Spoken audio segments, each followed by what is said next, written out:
bayabas na may tableya. Ayan.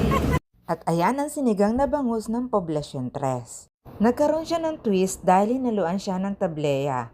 Ang tableya nga pala o tsokolate ang ipinagmamalaking produkto ng Alfonso. Halo ng kanyang sinigang na bangus sa bayabas ay kangkong, meron din siyang kalumismis at labanos. Ang bango ng amoy niya dahil sa tableya at mamaya ay makikitikim ako para malaman ko kung ano ang lasa. Kapag pumatok ito at nasarapan ng mga taga-Alfonso, ang lahat ng kulay ng aming sinigang ay parang ng tinumis. In fairness, napakabango talaga ng amoy niya. Ito naman ang panghimagas nila, pilipig na may mura at hinaluan din ng tableya. Mamaya talaga ay makikitikim ako kapag tapos na silang lahat magluto.